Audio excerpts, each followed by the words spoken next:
right, welcome to the last screencast for the stoichiometry unit. This is over objective number 10.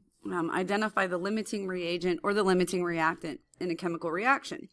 So we're going to use all of what we know about stoichiometry to identify which reactants we have in excess and which ones are the limiting.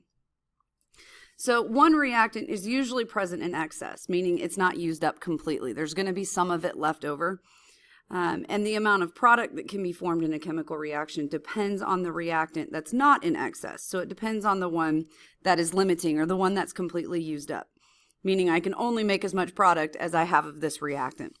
So the reactant not in excess is called the limiting reactant because it limits the amount of product that can be formed.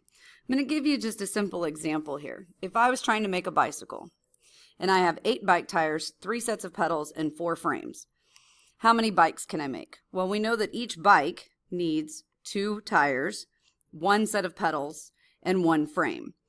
So if you look at this and you work it out, I have enough tires to make 4 bikes. I have 3 sets of pedals, and I have 4 frames. So because I only have 3 sets of pedals, the pedals are my limiting reactant. So that's the one that's going to be used up completely. And the other 2 are the ones I'm going to have extra of. So I'm going to have 2 extra bike tires and 1 extra bike frame. Somebody didn't order very well. So I can only make 3 bikes. Which reactant will I have extra of? The bike tires and the bike frames. And which one is limiting the 3 sets of pedals?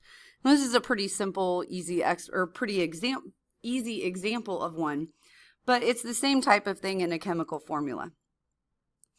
So the way you solve these is you calculate the amount of product in moles or in grams that can be formed from each reactant. So you're going to take each reactant and you're going to start with some amount of each reactant and you're going to figure out how much of a product you can make. It doesn't matter which product you pick to convert it to, as long as you keep all the reactants converted to the same product for comparison. And then from there, you just determine which reactant is limiting because that one's going to produce the least amount of product. So the one that produces more product is the one in excess. The one that produces the least amount of product is the one that is limiting. That's why you have to use the same product to calculate or to convert them to. So here's an example of one, kind of a conceptual example. So in this example above, 1 mole of NaOH and 1 mole of HCl react to form 1 mole of NaCl and 1 mole of H2O. So what if I had 1 mole of NaOH, but I had 1.5 moles of HCl? Does that mean I can make more product? In reality, no, I can't, because the ratio is 1 to 1. I'll end up with, just by adding 1.5 moles of the HCl, I'll end up with 0.5 moles left over that's unreacted. So this one would be my one in excess. This would be the reactant that is that is the limiting reactant. Essentially, I'm wasting a half a mole by adding more than what I need. So this example right here, an example problem, how many moles of Fe3O4 can be obtained by reacting 16.8 grams of iron with 10.0 grams of water using the above equation? So you're going to convert 16.8 grams of iron and you're going to figure out how many moles of Fe3O4 you can make. Then you're going to take 10.0 grams of H2O into a separate problem and figure out using this amount of water how many moles of Fe3O4. The one that makes the most amount of product is the one that's in excess.